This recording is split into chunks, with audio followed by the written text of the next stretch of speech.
Saludos y muchas gracias por permitirnos llegar a sus hogares a través de este su programa Verdades al Aire. Hoy tengo aquí la presencia de un gran amigo que es el señor Antonio Almonte, ministro de Energía y Minas, con quien vamos a hablar sobre diferentes temas, pero antes saludarle. ¿Cómo está usted, hermano? Mucho gusto, Adolfo, mucho gusto. Ya echaba de menos tus invitaciones. Mi hermano, yo quisiera comenzar haciendo una especie, digamos, de análisis, declaración. Porque se tiene la impresión de que cuando falla el sector energético es Antonio Almonte, ministro de Energía. Específicamente, el ministro de Energía, ¿cuáles son sus fueros de acción? Mira, ese señalamiento que tú haces es muy común en República Dominicana. Muy común. Es muy común, sí. O sea, que crean que ustedes... Que la gente piense que el ministro de Energía y Minas tiene que ver con el último bombillo que se enciende o apaga en el país. Y no es así. Mira, el sector eléctrico, lo primero es que el sector eléctrico es más que distribución. El sector eléctrico es generación eléctrica en general, es transmisión, es distribución y es todas las cosas asociadas a su regulación y su normativa. O sea, es mucho más complejo. En segundo lugar, las actividades del sector eléctrico, en este caso oficial, tienen las empresas de distribución. De norte, de sur y de este. Y cada empresa distribuidora de norte, de sur y de este tiene su administrador o gerente general. El de sur, el gerente general es Milton Morrison, el de norte es André Cueto y el de este es Manuel Naut, designado recientemente. Son los tres responsables generales directos de las operaciones de la distribuidora. Usted no tiene nada que ver con eso. No tengo nada que ver con eso. Con energía, entonces. Sí, pero hay un consejo de administración unificado de las tres distribuidoras que lo preside el ingeniero Manuel Bonilla. Y de ese consejo unificado no tengo yo ningún tipo de vínculo, ni soy miembro del consejo. Perdóneme, a ver si entiendo. El ministro de Energía entonces no tiene nada que ver con las tandas de apagones de hasta 7 y 8 horas que han vuelto a ser como parte de la normalidad. Fíjate, en términos directos, el ministro de Energía y Minas no gestiona ninguna actividad que produzca esos apagones o que tenga que ver con paliar o con atender los apagones. Ok, eso sabemos que son los administradores. Son los administradores de la distribuidora. Pero no hay un líder que diga cuando una administración... Pero déjame explicarte. Entonces, ¿qué sucede? Que el sector energía, el ministro de Energía y Minas, por lo que tiene que ver, según establece la ley y toda la normativa, es con la formulación de las políticas energéticas, que te puedo decir en qué consiste, con la formulación de nuevas normativas, regulaciones y leyes que se necesitan, y también con la promoción de la inversión en el sector y expansión del sector energía. Tiene sí una participación directa en la parte de las renovables y de la planificación de energía en el país, en tanto y cuanto preside el directorio de la Comisión Nacional de Energía que está adscrita a nosotros.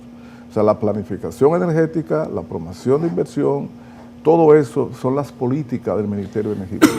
Ahora, en lo que se refiere a la operación, el funcionamiento, la eficiencia o no de las empresas distribuidoras, son los gerentes de la distribuidora y el presidente del Consejo de Administración de la distribuidora, en el cual el ministro ni es miembro, ni participa, ni dirige directamente. Nada de eso. ¿A qué usted cree que se le puede atribuir a usted cuando todo marcha bien en el sector de energía?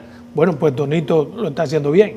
Igual que cuando están estas tandas de apagones, hay mucha gente que pide que lo crucifiquen a usted. Sí. ¿A qué usted cree que es? Bueno, lo primero es que yo tuve un rol, parece, con cierto nivel de proyección. Protagónico.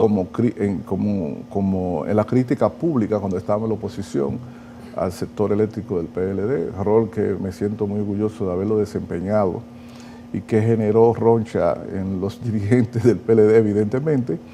Y yo pienso que los PLDistas a veces me quieren cobrar a mí.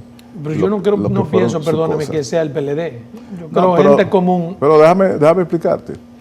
Entonces, el PLD, el sector político, ha desarrollado una campaña centralizando en mi figura las dificultades ancestrales que hay en el sector eléctrico y la gente le presta mucha atención a lo que se difunde, se dice y sobre todo en algunas ocasiones son comentarios, acusaciones o referencias en el contexto de la molestia de un apagón. Y siempre la gente quiere conseguir cuál es el culpable de ese apagón. O sea, entonces, usted no es fácil. el líder del sector energético. Es que Adolfo, una cosa es el liderazgo del sector energético en términos de que es la cabeza que representa el sector, en términos de que es el centro de formulación de las estrategias del sector. Y otra cosa es la responsabilidad directa en la administración en Higüey, por ejemplo. Gerentes, porque son gerentes. En Higüey, por ejemplo. Sí. O sea, ¿puedo yo responsabilizarme, puedes tú señalarme a mí como directo responsable de la ejecución de determinados programas de reparación en La Romana, en Higüey? Bueno, No, directamente no, porque la verdad es que no participo en eso, ni nada, eso tiene sugerencia. Ahora, nosotros establecemos la política. ¿Cuál es política? Como ministro de Energía y Minas, nosotros defendimos y hemos logrado la vigencia de la estrategia de que el pueblo dominicano se le abastezca el 100% de su demanda. Lo que se hizo siempre durante los gobiernos anteriores fue abastecer entre el 70, 80 y a veces 85%. ¿Qué estamos abasteciendo ahora? El 98, 99%. ¿Y por qué tantos apagones? Porque una cosa es, Adolfo Salomón, si usted ve las estadísticas, una cosa son los apagones generales, que cuando usted dice, mira, hay que dar 15% de energía menos y rota los apagones programados por asunto de financiero. Y otra cosa es que en la urbanización tal, en el barrio tal, por desperfecto de las redes o de un transformador, se vaya la luz 3 días, 2 días. Los que tenemos ahora son por aspecto financiero. No. Son algunos apagones en comunidades y en localizaciones donde hay una situación muy precaria de las redes y de la infraestructura de distribución, que no significa déficit de generación porque no tenemos déficit de generación hasta ahora. No significa decisión del gobierno de producir los apagones. Significan eventos que la sociedad la conoce, porque la sociedad ve el transformador que explotó, la sociedad ve la dificultad de la subvención, la sociedad ve las brigadas trabajando no lo que por la su siente, reparación. hermano. No, pero la ve también, porque tú la ves, tú preguntas, ¿y qué pasó? Cuando uno está metido en su casa de noche y hay ese apagón, uno no, lo único que atina a pensar qué está pasando. Pero yo digo en sentido general, sí, la sociedad puede ubicar fácilmente y enterarse fácilmente qué está pasando. Bueno, hay un apagón porque hubo una explosión de un transformador o porque tal red está en malas condiciones, están trabajando en la reparación y por eso desconectan este circuito. Y esos son apagones puntuales que se dan en otros lugares. Pero en República Dominicana, históricamente, nunca se había entregado tanta energía como se ha hecho ahora. Yo quiero que tú sepas que en el semestre de enero a junio de este año, comparado con enero-junio del año pasado, 2022, se ha entregado 8% más energía. Pero es como contraproducente lo que usted me dice no con relación a los No apagones. es ninguna contraproducente, Salomón. Si usted reduce el país a la urbanización o el barrio donde vive, entonces usted dice que es contraproducente. Eso pero es estamos hablando de un servicio nacional. Pero perdóneme, escúchame, la sociedad, ayer me hablaba a mí un empresario del sector eléctrico y me decía, eso hay que explicarlo, porque aquí, un empresario veterano dice, porque aquí nunca se había dado tanta electricidad como ustedes están dando. Ustedes son los únicos que han establecido el 99 y 100% como base. Nunca se le ha dado tanta electricidad. Eso es precisamente... La gente se acostumbró, después de toda una vida, como tú y yo que crecimos en medio de apagones, después de toda una vida de apagones, que lo asumimos como natural, nosotros llegamos en la pandemia y decidimos entregar el 99 y 100% de la demanda. La gente se acostumbró a la estabilidad del servicio y a tener energía y ya no resiste, yo diría que correctamente, una hora de apagones. Precisamente, pero no es que están inaugurando. Precisamente es ahí donde yo quiero entrar, porque usted dice, si yo lo reduzco al sector en donde vivo, pero resulta que si yo llamo a Pedernales, donde es mi familia, igual están sufriendo tandas de apagones. si tengo familiar en cualquier parte, ya no es solo mi sector. Y me parece Mira, si usted que, trae si usted trae aquí a alguien que tenga la experiencia contraria, va a decir, yo llamo allí y hay energía, y llamo a tal parte hay energía. La mayoría del pueblo dominicano está recibiendo energía. Los datos son claros. Ahora, hay una campaña también con ese tema de los apagones, porque es un tema sensible a la ciudadanía, es una forma fácil de enganchar, porque hay una ciudadanía que está subjetivamente ya trabajada en ese sentido.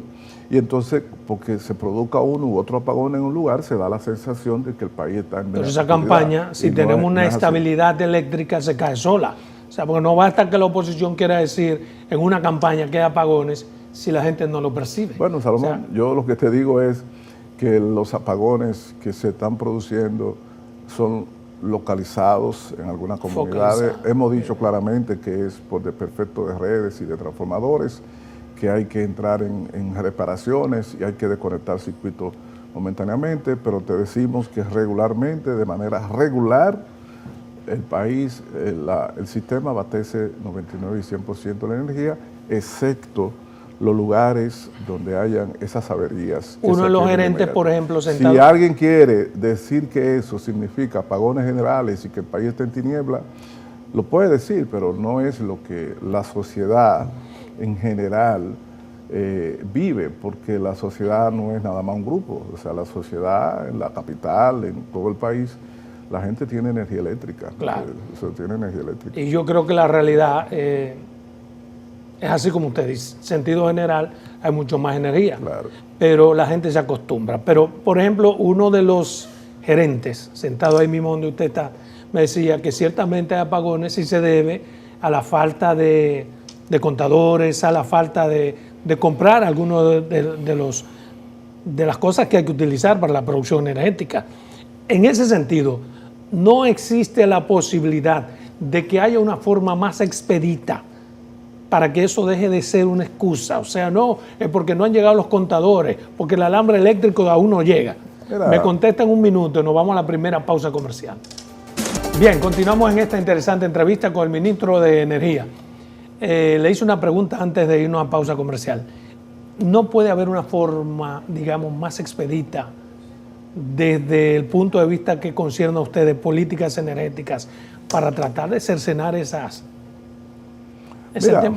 Mira, Salomón, nosotros evitamos mucho durante este periodo de tiempo de anclar nuestras respuestas y nuestras acciones en las acciones del pasado. Evitar no hacerlo, para que la gente no diga usted está buscando excusas. Ahora, hay una cosa muy concreta. Si los gobiernos anteriores hicieron inversiones y atendieron EDESTE, por ejemplo, entonces los transformadores deberían estar bien. Porque un transformador puede durar 20 y 30 años, no puede ser que a los 2 años esté dañado. Las redes debían estar en correctas condiciones, las subestaciones también, y EDESTE no fuera un problema. Pero fue que en 16 años corridos del gobierno anterior, lo que hicieron fue saquear EDESTE, descuidar sus infraestructuras, presentar como compra papeles, pero los equipos no aparecieron. La mayoría de lo que se decía que se compró no aparecían. Y nosotros lo que encontramos en la realidad fue una EDESTE destartalada, que si tú buscas la prensa te das cuenta que a los días de estar ahí había problemas. ¿Eso es corrupción? De apagones. Bueno, hubo un levantamiento realizado por un equipo de juristas y se depositó en la Procuraduría General de la República por el administrador de EDESTE, depositó una querella hace casi 2 años sobre los hallazgos de auditorías. ¿Y qué ha pasado con eso? Bueno, eso está en la justicia, eso está en manos ya de la Procuraduría y se supone que ellos estarán siguiendo el proceso de investigación y en su momento ahí no podemos meternos nosotros. Nunca han llamado, por ejemplo, mire, señora Procuradora. Pero yo lo que quiero volver al tema central.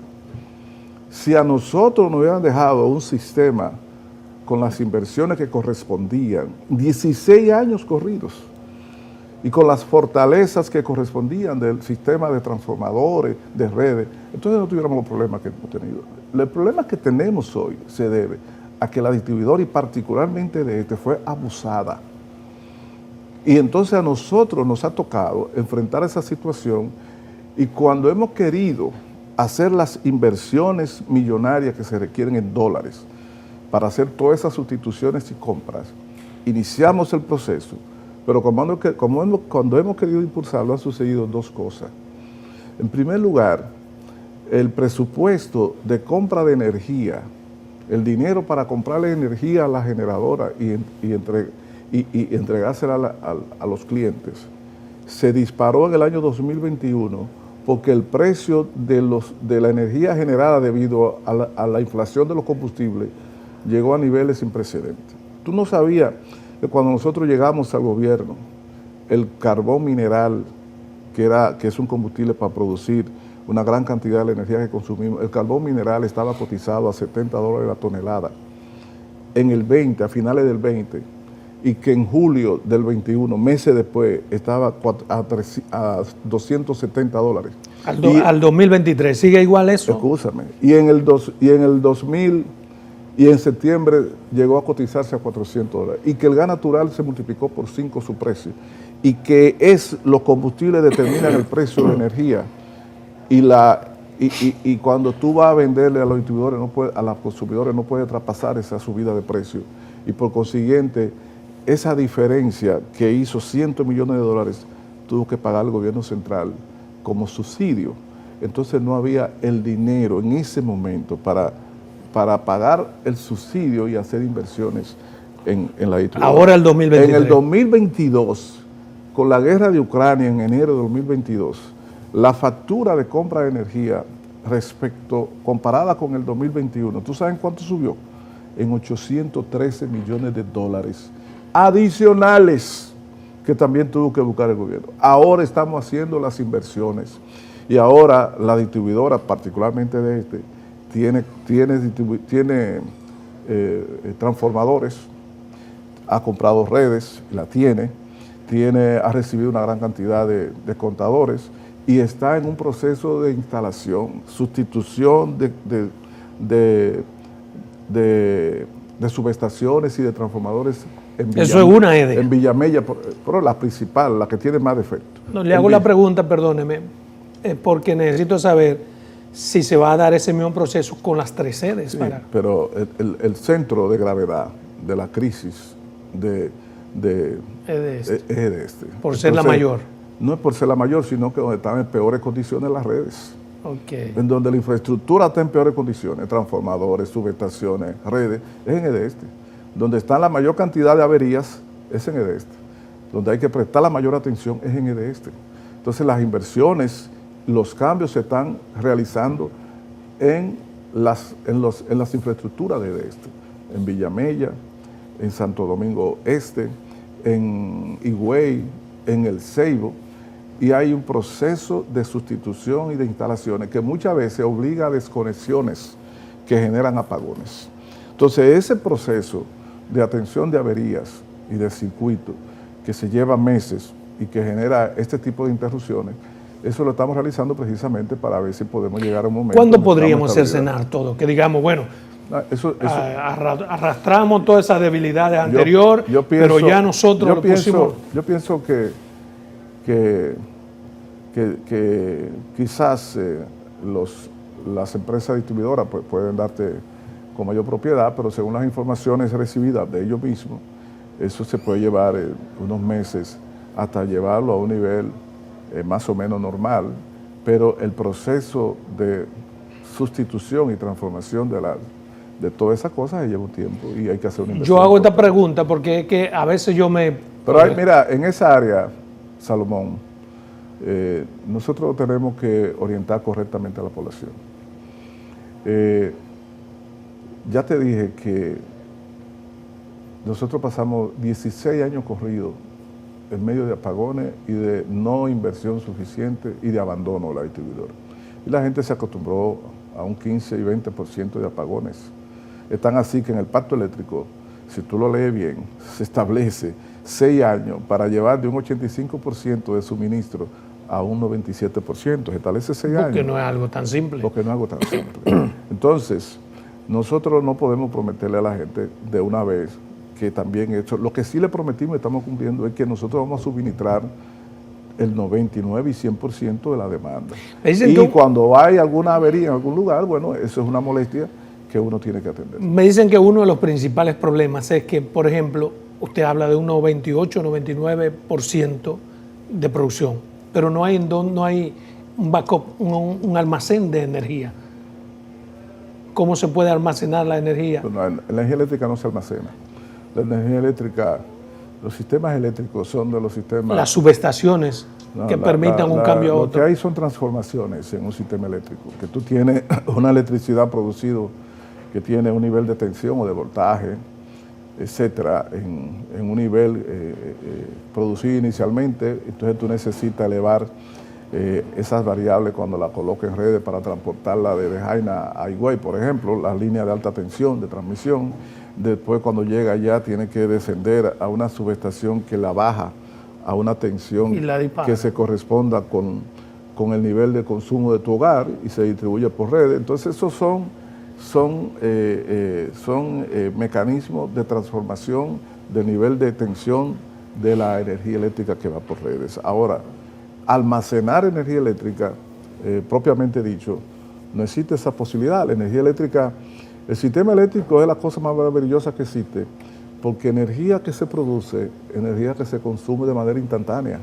Y cuando usted prende un bombillo, el sistema eléctrico tiene que estar en condiciones de cumplir con ese deseo suyo y tener electricidad disponible para ese bombillo. Y cuando la apaga, el sistema tiene que estar en condiciones de absorber esa diferencia. ¿Cómo podría desde la ley de compras y contrataciones ayudar a cercenar todos esos problemas que existen, que usted me dicen algunos? Bueno, la ley de compras y contrataciones necesita modificaciones, que haga, por ejemplo, más expedito, que cuando no hay contadores se pueda comprar de una forma rápida, cuando no hay alambre se busque una forma rápida, aunque sea dentro del marco de la ley, para que no haya apagones. Pero tiene que hacerse con cuidado.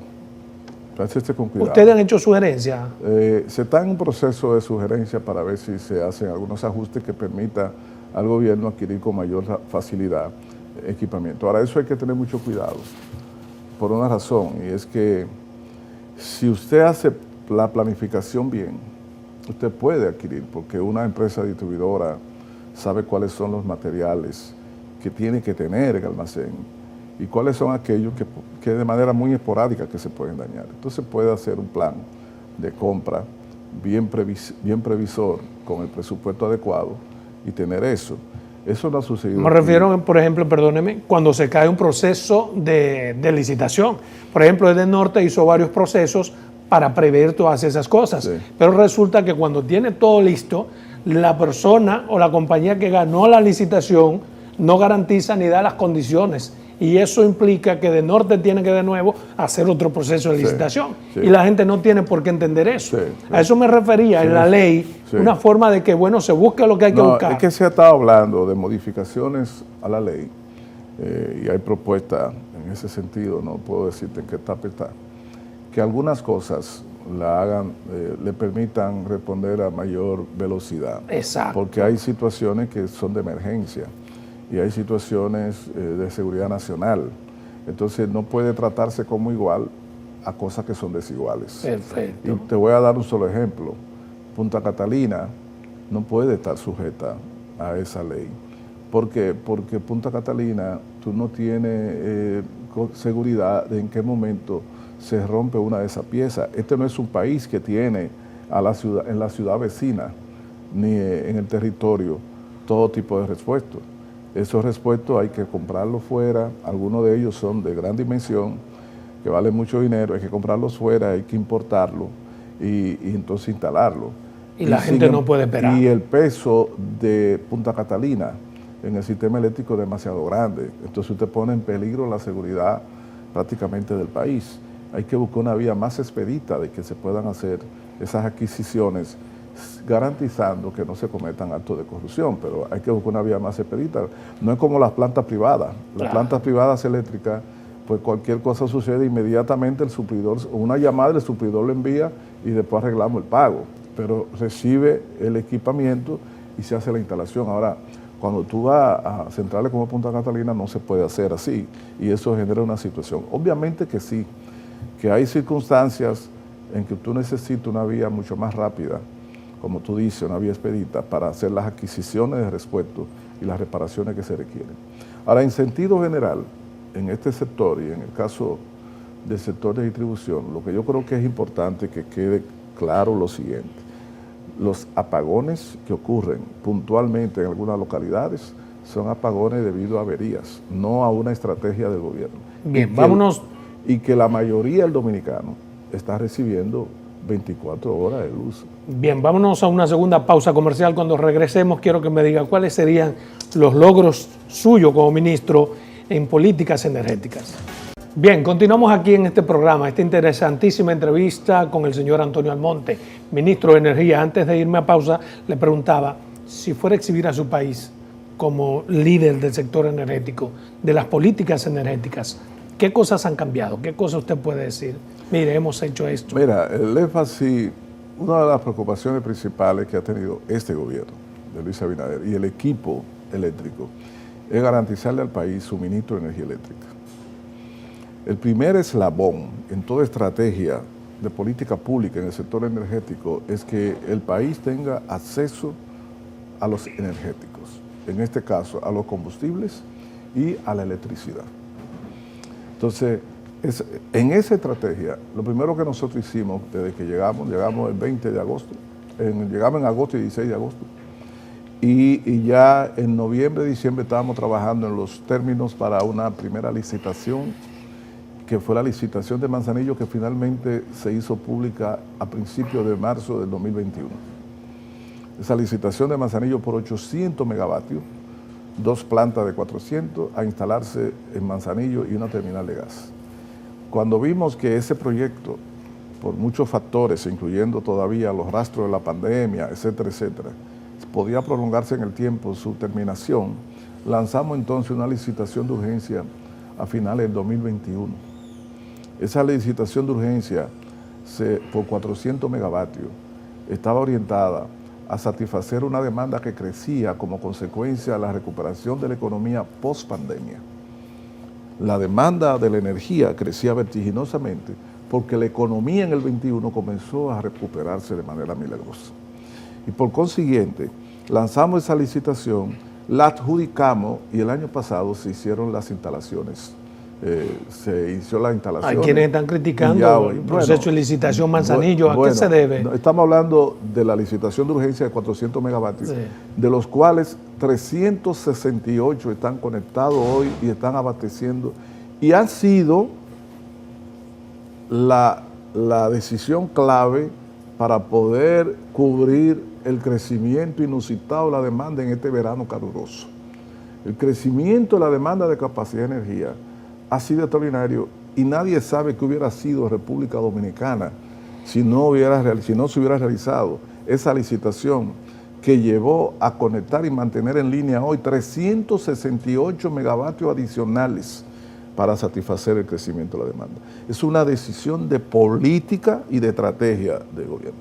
Segundo, la estrategia de impulsar las renovables, basado en 2 cosas. En la transparencia, el precio de los contratos PPA para el proyectos renovables y las condiciones económicas son publicadas por la Comisión Nacional de Energía. ¿Qué tanta energía renovable tenemos ya? Ahora mismo hay unos 972 megavatios, pero en construcción hay una cantidad parecida.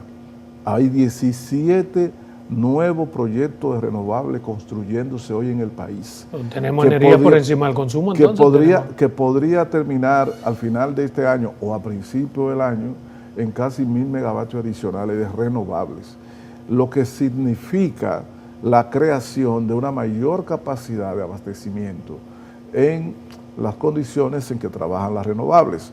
Porque, por ejemplo, tú no sabías que en esta semana al principio hubo un día en donde 800 megavatios de lo que estaban en red eran renovables. Eran renovables. Durante 6 horas, de 10 de la mañana a 4 de la tarde con el sol produciendo. O sea que tenemos una capacidad instalada mucho mayor que la demanda del país. Nosotros duplicamos, este gobierno ha duplicado en 2 años y medio la cantidad de renovables que habíamos heredado en línea y que no había podido desarrollar en casi 16 años. los gobiernos anteriores del PLD, y nosotros la duplicamos en 2 años y pico. Y tenemos ahora una cantidad extraordinaria, pero además, en los 16 años corridos del gobierno del PLD, sucedió lo siguiente. En los 8 años de Leonel Fernández, nunca se hizo una licitación por nueva planta. Y búsquelo. Y en los 8 años de Danilo Medina, solo se hizo una, la de Punta Catalina, traumática y súper cara, que le salió al país por 3.232 millones de dólares, constatado en documentación que será pública. Y nosotros, sin embargo, en 2 años y medio, nosotros hemos podido hacer varias licitaciones, hemos transformado el sistema en renovable y tenemos entonces también una mayor garantía de abastecimiento de energía. Todavía estamos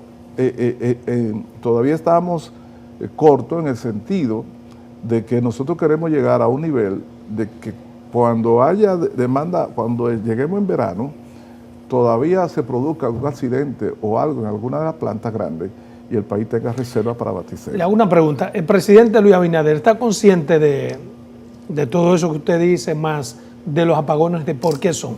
El presidente Abinader participa todos los martes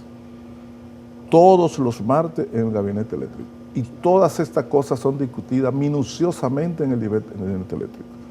No solo participa él directo y personalmente, sino que también participa en el chat del gabinete eléctrico. O sea, que él sabe lo que está pasando. Y hay una comunicación no diaria, minuto a minuto, aún estando fuera del país. Él está ahora en Bruselas y tenía comunicación diaria con nosotros varias veces al día sobre la situación del sector eléctrico. Ah, qué bueno. De manera que estos planes, estas acciones, son acciones planificadas en el contexto del equipo principal del sector eléctrico de este gobierno.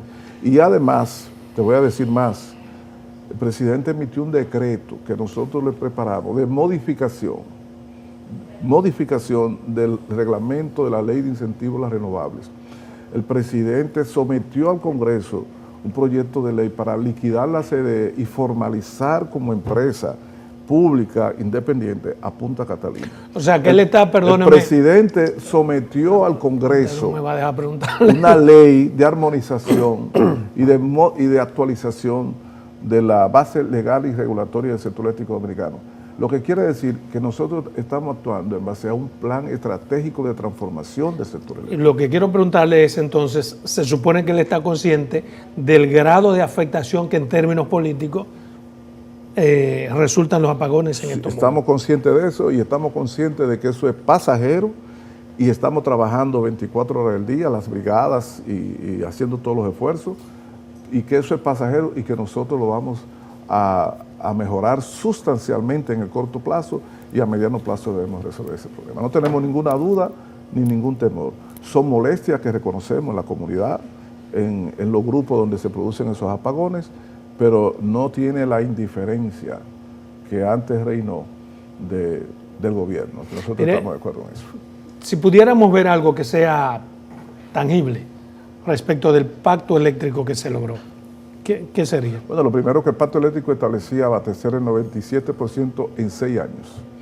Nosotros estamos abasteciendo en meses, inmediatamente comenzamos a abastecer. Pero eso ustedes lo hacen por encima del pacto eléctrico, o sea... El 99%. El pacto eléctrico establecía que nosotros teníamos que, por ejemplo, transformar la CDE y la unidad de electrificación rural. Nosotros liquidamos la CDE y transformamos la unidad de electrificación rural y suburbana de ser una entidad independiente muy costosa a ser una dirección general dentro del Ministerio de Energía y Minas.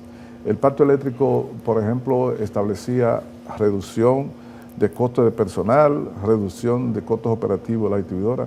Nosotros hemos reducido el número de personal, hemos reducido los gastos operativos de las distribuidoras, y el pacto eléctrico establecía que cuando consiguiésemos el 97% de la demanda a los 6 años, la reducción de las pérdidas debería ser un 15%. Pero el pacto eléctrico decía, las pérdidas se irían reduciendo gradualmente según se fuera aumentando gradualmente la demanda. Nosotros llevamos la oferta, el abastecimiento a un 99-100% de una vez, y eso ha dificultado la reducción sustancial de las pérdidas. Pero tenemos conciencia de eso. O sea, nosotros entregamos al Consejo Económico y Social, la semana pasada o antepasada, yo hice un informe y lo presenté. Fue primero la superintendencia, también fue la empresa de transmisión y después yo hice una presentación general en el Consejo Económico y Social sobre el cumplimiento del pacto eléctrico. Y te voy a decir, de 24 medidas atribuidas al Ministerio de Energía y Minas, nosotros entregamos las evidencias de haber cumplido con 16 de esas 24 medidas. Las empresas de transmisión y las de superintendencia han cumplido con una gran cantidad de sus responsabilidades. Yo te puedo decir que el gobierno ha cumplido satisfactoriamente muchas medidas del pacto eléctrico. Ahora, hay algunas que han tenido dificultades. ¿Cuáles? Como por ejemplo, el pacto eléctrico incluía el desmonte gradual del subsidio y la variación de la tarifa, pero esos fueron planteamientos que se hicieron en paz, cuando no había inconveniente, cuando no había crisis de precio de combustible, no estaba la guerra de Ucrania, y obviamente esas condicionantes nuevas llevaron a que la gente dijera... Pero a partir de toda la instalación que tenemos ahora, perdóneme, y de que hay energía renovable, de que no cuesta tanto, ¿no debería haber una reducción del precio de la energía en estos momentos? El pacto eléctrico establecía que el país tenía que llevar un programa de licitaciones de generación para garantizar una capacidad de abastecimiento. El único gobierno que ha hecho una licitación, otra licitación y más licitaciones es este gobierno. Le hice una pregunta. El pacto eléctrico decía que también teníamos que promover las renovables. Nadie lo ha hecho como nosotros lo hemos hecho en estos años. La pregunta vuelvo y se la hago. ¿No hay entonces condiciones para que, tal como había el compromiso, en estos momentos el precio de la energía sea mucho menor? Salomón, el 40% casi de la energía eléctrica que se consume en el país se consume a partir de gas natural. De gas natural. El gas natural cuando nosotros llegamos estaba entre 2 y 3 dólares el millón de BTU. El gas natural hasta hace 2 o 3 meses estaba a 40 y 50 dólares el millón de BTU. Y hoy en día sigue 15, 17. Es decir, se ha multiplicado por 20, por 30, por 10, por 15 el precio del gas natural. El carbón estaba a 70 la tonelada. Llegó a colocarse a 400, 300, 200 y pico. El fuel hoy también se ha elevado. Si la materia prima para producir electricidad se multiplica en su precio por 15, 20 y 30, tú no puedes decir que va a reducir la electricidad. El precio de generación de electricidad se ha más que duplicado para las empresas generadoras y las empresas distribuidoras no han podido traspasar eso en la factura de los clientes. Entonces tú no puedes pedir que si en el mundo entero el costo de generación y el precio de la electricidad generada se ha disparado, y tú has visto en los medios, en España, en Francia, en Inglaterra, en China, la crisis de los precios de electricidad y de su abastecimiento. Tú no le puedes pedir a un país que no tiene yacimientos, ni tiene petróleo, ni tiene gas, ni tiene carbón, ni tiene agua suficiente. Mire, entonces baja el precio de la electricidad. A partir de todo lo que usted ha explicado aquí, me da la impresión de lo que se necesita es una buena política en el sector, política comunicacional en el sector eléctrico, es que tú no nos para que la gente pueda entender. Tú no nos quieres ayudar, Salomón. Me contesta en la siguiente y última. Tú que eres mi amigo y camarada, no me quieres ayudar. Bien, continuamos aquí con esta interesante y explicativa entrevista con el ministro de Energía Eléctrica. A partir de lo que me ha dicho, el que no quiere entender es porque no quiere entender. Pero usted está en la obligación de salir a explicar cuantas veces sea necesario. Y yo creo que lo que necesita es una mayor política comunicacional. ¿Usted no cree? Claro, es así. Yo te voy a dar un dato adicional. Tú recuerdas que el año pasado, 2022, fue el año que se caracterizó por la crisis de la energía, sobre todo por la guerra de Ucrania. Los combustibles se dispararon a niveles, no solamente eran caros, sino que había dificultad hasta para acceder a ellos. Y los titulares de la prensa internacional daban cuenta de crisis en Francia. Claro, en todo el mundo.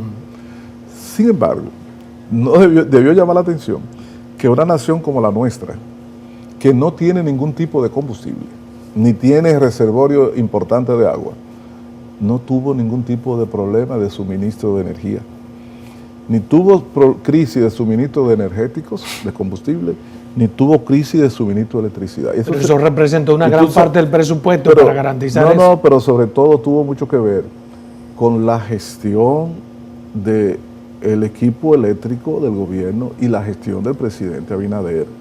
O sea, son gestiones que se hacen con las empresas generadoras, que hace el poder político. ¿Y qué hacer para contrarrestar todo esto? No, lo que te quiero decir es que eso significa la entrega y la estrategia del equipo de Luis Abinader y del presidente Abinader para garantizarle en medio de la precariedad el servicio eléctrico al país. Bien, pero la impresión es otra. ¿Qué hacer para romper esa impresión? Usted sabe que eso tiene un peso específico en un año preelectoral. Bueno, yo te compro no, estoy muy de acuerdo contigo que posiblemente al gobierno, y en particular al Ministerio de Energía y Minas, yo no me cimo de eso, y a los compañeros de la distribuidora, le ha faltado hacer un esfuerzo mayor en términos de comunicación social a la comunidad de qué estamos haciendo, qué hemos hecho y cuáles son nuestras prioridades, para que no se nos vea como indiferente a lo que sucede o como que no estamos haciendo nada, cuando aquí ningún gobierno en el sector eléctrico ni energía ha trabajado y ha hecho tanto en tan poco tiempo como este de Luis Abinader. Creo que tú tienes razón en eso. Hay un déficit de comunicación y de explicación, porque el pueblo dominicano, si se le explica, entiende, comprende. Claro. Y puede incluso ayudar y colaborar para que las cosas y explicar cuantas veces sea necesario. Así es. Pero ese déficit lo veo en casi todos los ministerios. Sí, es como que tienen miedo. Sí. Y el presidente se ve como el llanero solitario, haciendo de tripas corazones. Así no puede ser. Eso es posible. Mire, hay algo... También hay muchos intereses de diferentes tipos que participan en difundir la distorsión. Tiene que haberlo, porque es un año preelectoral. Pero el papel de ustedes es salir a enfrentar esos intereses. Bueno, nosotros lo que hacemos, y en mi caso particular, es tratar de informar a la población lo que estamos haciendo. Y informas demasiado bien. Tiene que hacerlo 600 veces más si fuera necesario. Mire, hay una nueva propuesta en el Congreso Nacional para la modificación de exploración y explotación de petróleo. ¿Cuál es su valoración sobre esto? Es una decisión correcta. Tiene un propósito central, por eso es un artículo único, es muy breve, la ley. El propósito es ampliar las posibilidades de investigación para determinar la existencia de hidrocarburos en el país. Yo hace 2 semanas o 3 estaba en Paramaribo, la capital de Surinam, que había un evento internacional de altísimo nivel de grandes petroleras, haciendo discusiones sobre la situación del petróleo, la exploración, explotación, etcétera, etcétera. No solamente en Surinam y en el Caribe, sino en el mundo. Y una de las cosas que uno puede constatar en ese tipo de eventos y en esas experiencias es que la exploración de hidrocarburos y su eventual explotación requiere una inversión enorme de dinero, de tiempo y el dominio de tecnologías muy sofisticadas. Pero eso lo reconoce la misma ley. Que solo la tienen algunas grandes empresas petroleras de exploración y algunos estados, gobiernos que tienen esas capacidades con grandes empresas petroleras. La República Dominicana carece en absoluto de capacidad hasta para realizar los estudios de evaluación preliminar, los estudios de gravimetría, los estudios geoquímicos y sobre todo los estudios geofísicos, determinando líneas de 2 y 3 dimensiones que permiten dar los indicios fiables de si existe o no hidrocarburos en determinada región del subsuelo o... Y no se han hecho estudios ya, y se ha dicho que no. Déjame explicarte. Sí. Entonces, ¿qué sucede? Que lo que ha hecho el gobierno dominicano con esa ley es abrir la posibilidad de que empresas petroleras privadas o estatales de otra nación, acogiéndose a las leyes dominicanas, puedan también participar en eso. Porque nosotros tenemos naciones amigas como México, tenemos naciones amigas como Colombia, como digamos como Venezuela, Ecuador. Hay naciones de América Latina. ¿Y qué se ha logrado con eso? No, hay naciones de América Latina que tienen empresas de Estado, estatales, especializadas en la exploración y explotación de petróleo. Pero también está el mundo árabe y el mundo europeo. Entonces, lo que ha hecho el presidente es decir, bueno, pero nosotros también podemos tener una alianza con empresas petroleras de otras regiones del mundo que nos puedan ayudar a eso, a esa exploración. Eso es lo que le pregunto, que qué se ha logrado, porque me da la impresión de que el presidente, a sabienda de eso, modificó la ley para que ellos vengan. O sea, ha habido algo apalabreado, como se dice. La ley todavía tiene que ser finalmente aprobada y erogada. Pero hay la intención de algún gobierno de esos poderosos que tienen todo de poder venir a hacer eso. Como la ley, como la ley dominicana es explícita, las leyes nacionales son explícitas en la no participación, leyes incubadas en los años 50, sí, la no participación de empresas estatales de otros países, entonces nunca ha habido esa propuesta, porque las naciones saben de antemano que no es posible por las leyes. Por eso, al destrabar legalmente esa posibilidad, pues nosotros esperamos que aparezca la propuesta. Ahora es bueno que se sepa lo siguiente. Yo escuché a algunos decir que no corresponde eso porque lo que va es la nacionalización de los recursos que están en el subsuelo. Y entonces yo decía, digo, pero usted no sabe lo que está diciendo porque los recursos son nacionales. Siempre. La Constitución establece claramente que todo tipo de recursos en el subsuelo es del Estado Dominicano.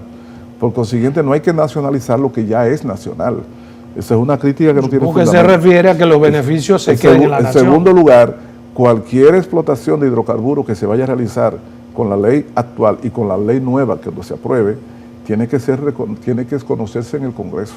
Nosotros tenemos un contrato con la empresa APA Corporation de Texas, que está haciendo exploraciones en uno de los bloques, San Pedro de Macorís, que es una cuenca que tiene posibilidades. Y firmamos ese contrato en octubre del 2020. Y ese contrato vino a entrar en vigencia en el 21 después que el Congreso lo rediscutió y lo discutió. ¿Y qué han descubierto, hermano? No, están haciendo las investigaciones. Porque quiero que tú sepas que en el mismo 2020, a principio, en Paramaribo, en Surinam, esa misma compañía descubrió pozos petroleros que ahora están montando la plataforma para su explotación. Y allá nosotros, discutiendo con Staff Solí, que es la empresa de Surinam que está a cargo de eso, y con la misma APA Corporation, salió a relucir con claridad que la investigación para descubrir el pozo petrolero se llevó 8 años y que todo el proceso se llevó como 10 años. Los procesos de exploración para garantizar de manera firme la existencia de determinados recursos petroleros, cuantificarlo, dimensionarlo, calificarlo, es un proceso que generalmente... O sea, se lleva los 8 años de Luis. 8 y 10 años. O sea, no puede un presidente ni un gobierno pensar que lo va a hacer para él, iniciarlo y verlo. Es muy difícil, eso es excepcional. Entonces, la contribución que hace cualquier gobernante es al país. Es una contribución al país. La política de exploración petrolera. Abrir las posibilidades. La política de exploración petrolera, de descubrirlo y explotar, es un problema nacional de Estado que debe continuar generación tras generación. El esfuerzo que nosotros estamos haciendo no es de que para nosotros inaugurar nada, es sencillamente para que el país tenga la capacidad un día de poder hacer la exploración. Y tú dices, ¿cómo hacerlo? Bueno, lo primero que tiene que tener un país es la suficiente información técnica documentada que caractericen las cuencas donde se supone hay hidrocarburos. Y eso es lo que estamos haciendo. Nosotros tenemos ahora mismo establecido en todo el país 52 estaciones gravimétricas. Nosotros estamos en proceso ya de análisis de los datos de una campaña para estudio geoquímico y estamos ahora lanzando la licitación internacional para la contratación de empresas que van a hacer estudio geofísico para trazar la línea sísmica en 2 dimensiones. Nada de eso existía. Cuando llegamos teníamos una base de datos... ¿Cuál es el beneficio de eso? Para que la gente... Eso es importante. Cuando tú haces una licitación internacional para contratar empresas que van a hacer investigaciones, esas empresas, antes de interesarse por eso, quieren saber qué datos tú tienes. Porque no pueden venir a hacer hoyos de exploración si no tienen ninguna información preliminar. Tienen que saber exactamente si vale la pena y si se puede hacer la perforación. Y no teníamos nada de eso. Entonces, cuando se hizo la licitación en el 19, en el gobierno anterior, se organizó una ronda de licitación de cuencas, de 6 cuencas nacionales, onshore y offshore, en tierra y en el mar, para exploración de petróleo. Se hizo en Texas. Y solo una empresa se interesó por explorar en las cuencas nacionales. ¿Y tú sabes por qué? Según las informaciones de todas las empresas, porque la data que se llevó no tenía valor, porque el riesgo era muy elevado de ellos comenzar a gastar dinero en exploración con datos muy esa exploración, ¿con cuáles de los minerales? ¿Tú sabes cuánto ha invertido la compañía que está haciendo los estudios aquí en alrededor de 2 años? ¿Tú sabes cuánto ha invertido? O menos de ahí. ¿Tú sabes cuánto ha invertido? Sin haber hecho ninguna perforación, solo tomando datos. Más de $16 millones. Sin entrar todavía en perforación. Entonces, esos tipos de decisiones y de riesgo no lo asume ninguna empresa sólida si no tiene data creíble sobre eso. Una cosa es que aquí se haya hablado mucho de petróleo. ¿Y cuánto cuesta eso, hacer ese estudio de data? ¿Qué le costará al país? Bueno, por ejemplo, en el caso de los estudios sísmicos, nos va a costar a nosotros muchos millones de pesos. No te puedo precisar, varios millones de pesos, no te puedo precisar exactamente la suma. ¿De dólares? Pero, no de pesos, pero tiene un costo. Bueno. Y eso, sin embargo, esa data es importante porque esa data no solamente sirve para atraer inversionistas, sino también tú puedes venderla después a cualquier interesado. Bueno, nos vemos en 6 meses para que me dé un avance de todo lo que ha logrado. Esa es la colaboración tuya al gobierno de nosotros, a un amigo. 6 meses, una entrevista cada 6 meses. No, usted tiene este programa cada vez que quiera. Lo que yo sé es que hay mucha gente buscando también espacio. Pero lo que sí estoy consciente es de que a partir de esas informaciones que usted da a su país, es necesario, determinante, urgente, que se promueva más, que se diga eso cuantas veces sea necesario, que los que dirigen las sedes den la cara, que salgan a hablar. Muchas gracias. Muchas gracias, Adolfo.